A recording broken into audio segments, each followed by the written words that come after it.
Mbola mampitombona antsika hatrany anie ry havako malala ny fahasoavana sy ny fiadanana avy amin'ilay Andriamanitra raintsika sy Jesosy Kristy tompo fiadanana o.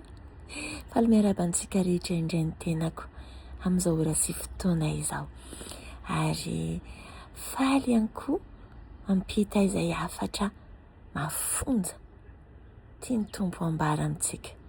Mafonja ho iaho ry havako satria raha jerevana tokoa ny historikan'ity hafatra androany ity dia tena nahagaga ry havako. Efa tamin'ny herinandro no naniry anatanteraka ity hafatra ity, fa tsapako hoe tia ny tompo tena hoe nijerevako manokana mihitsy ny alalana, ny hafatra tena tia ny ampitaina, ny boky anankiroa ry havako malala ny tia ny tompo ny dinihako, bokin'ny Zakaria sy ny bokin'ny Joela manontolo. Apahany tamin'ny bokin'ny Joela dia ny Zakaria manontolo ry havako malala. Tia hanolotra antsika hafatra tena fony fitiavana ny tompo, ary tsy tiany izany atao tsotsotra fa tena hoe nidinihana akaiky. Tsy namela ny tompo raha tsy nahavita namakatra ny faran'ny Zakaria, ary alohan'ny androany dia nampianatra zavatra maro izy mba hahafahako manolotra ny hafatra tena mafonja sy feno fitiavana ho antsika tsirairay avy. Ry havako malala, ny hafatra izay tia ny ampitaina dia ho an'ireo ry havako, ho an'ireo izay nani teo anatrehany ka be ny fahoriana tao anatin'izany, be ny loza tao anatin'izany. Hafatra ity ry havako mampita fa tena tia ny tompo isika, tia ny tompo ianareo izay nani niataka, ianareo izay miaina ankehitriny mety ao anatin'ny fahoriana noho ny zavatra natao, satria nanalavitra an'Andriamanitra, miantsoantso antso-pitiavan'Andriamanitra amin'izao ora sy fotoana izao ry havako mba hiverenana aminy, fa tena antso-pitiavana no ambara. Mialohan'ny tena nambarako arany ry havako malala, mialohan'ny tena hidirantsika ao anatin'ny tena botoantiny ihany koa ny hafatra dia andeha isika hiara hivavaka, angataka ny fanahy masina nambara, tsy misy fiolakolana izay tia ny tompo ambara amin'ny alalan'ny ty mpanompony ity. Hiara hivavaka isika mankasitraka anao izay Jesosy Kristy malala, fotoana amin'izay izao hanambarana ny hafatra hoe mitenena re, araka ny sitrako, araka ny fombanao, araka izay efa nampianarinao izay tenenana ity hafatra ity, mitenena fa voninkainanao ireo malalanao. Sotra Jesosy Kristy eo, amen. Ny teny eo amin'ny Zakaria ry havako malala, Zakaria 2:12 andeha vakiana amin'ny anaran'i Jesosy. Alohan'ny hamakiko azy dia izao: Andriamanitra ry havako tena tiantsika, ary na dia voaporofo amin'ny fiainantsika manontolo ary ny fitiavany antsika, ny fiazonana antsika, fa na dia mety hoe miaina ao anatin'ny zavatsarotra sy fahoriana arany no ny mety zavatra natao ihany, satria niala tamin'Andriamanitra, dia mbola hitantsika eny ihany foana ny fitiavany amin'ny fiazonany antsika, tsy mamela antsika hijaly fotsiny ihany izy ry havako, fa tena mbola mahita ny tsefatsefany eny, tena hoe ty porofo-pitiavana ity, matoa izany mbola ohatran'izao, mbola porofo-pitiavana ity, kanefa tsy mionona hatreo ny tompo fa mbola misy teny ihany ambarany ry havako, fa izay mikasika anareo dia mikasika ny anak'Andriamasiny. Ry havako malala, efa intsika izany teny izany fa io teny io ange dia ambarao andreo izay niodina taminy ry havako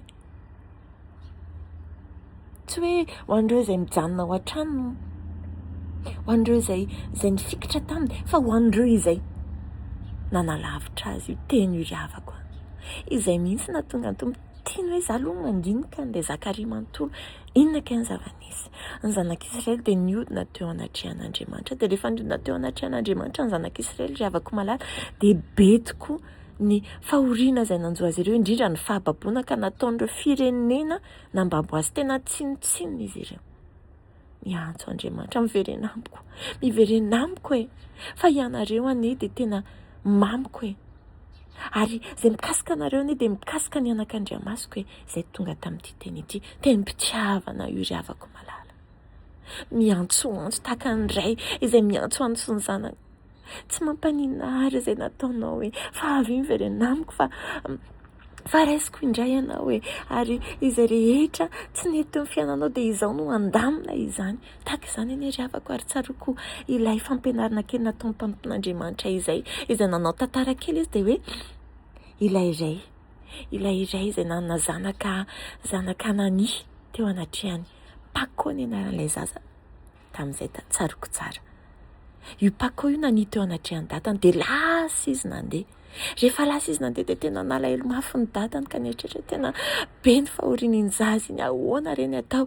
Dia nanao annonce izy ry havako malala, nanao annonce izy hoe ory Pako miverena aty fa tena miandry anao ary tena amboarintsika ny fiainanao e, ataontsika tena tsara fa hito hanampy anao.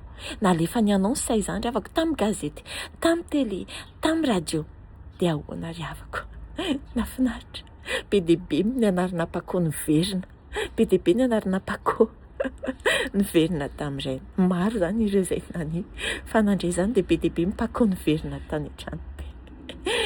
Sady mahafinaritra ihany, mampihomehy ihany.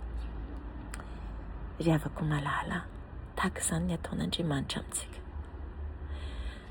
Tena hoy ny tompo Rica, afatra androany dia hoe asehvo miverina amiko ireo izay ohatrany hoe nanalavitra miainao anatin'ny mafy, fa be dia be ny fampanantenana nomeko azy. Izay ry havako votoatin'ny Zakaria sy nijereko ihany koa tao amin'ny Joela fa nasain'ny tompo nijereko izany. Satria rehefa tena niezaka nanao n'ity fampianarana ity, intelo angambany ry havako malala niezaka nanao ny enregistrement ity, dia tsapako hoe tsy mbola izay mihitsy. Dia niteny an-tamarina, inona tompo inona tianao tena ampitaina? Dia izay ry havako mahatsiaro ve ianao ve ilay to nanalavitra an'Andriamanitra ka miainao anatin'ny zavatra sarotra maro samihafa. Tenim-pitiavana ity ry havako malala, ny hiverenanao aminy ary ny hanamboaran'Andriamanitra indray ny fiainanao. Fa rehefa mamaky an'ity Zakaria sy Joely ity anie ry havako malala, tena teny fampanantenana tena miavaka ange no homaniny ho anao e, ho an'ireo zanak'Israely, ary nataony ho anao ihany koa e. Tsy miova ny Andriamantsika ry havako, tena tianao izy. Dia tahaka ny le rainy Pakoto ihany tamin'ilay le dadan'ny Pakoto ihany e, teo izy tezitra dia navelany fotsiny aloha ny zanany izany hoe rehefa lasa mania dia izay aloha izany. Fa rehefa mahatsiaro amin'izay izy ry havako ny habean'ny fitiavana an'io zanany io dia miantso izy, miverena. Tahaka izany tenim-pitiavana izay tian'Andriamanitra ambara aminao androany. Mafonja izany ry havako, tena mafonja, satria amafisiny fa anak'Andriamasina. Antsika ve izany anak'Andriamasina izany? Prunelle des yeux ny teny vahiny. Izay mikasika rehefa misy zavatra tonga kely eo amin'io masontsika dia mailaka ery ny odi-maso manakipy, miaro. Tahaka izany ry havako malala, fanoharana tena mafonja amin'ny fitiavany anao. Androany aza misalasala intsony fa miandry anao, ilay rainao miandry anao ihany koa. Ny teny fikasana maro samihafa rehefa miverina amin'ny anao. Tenim-pitiavana ity ry havako, raiso fa fanoman'ny tompo izany ho anao ho androany. Dia ho azy irery amin'ny voninahitra, ho amintsika rehetra kosa ny fiadanany sy ny fahasoavany. Amen.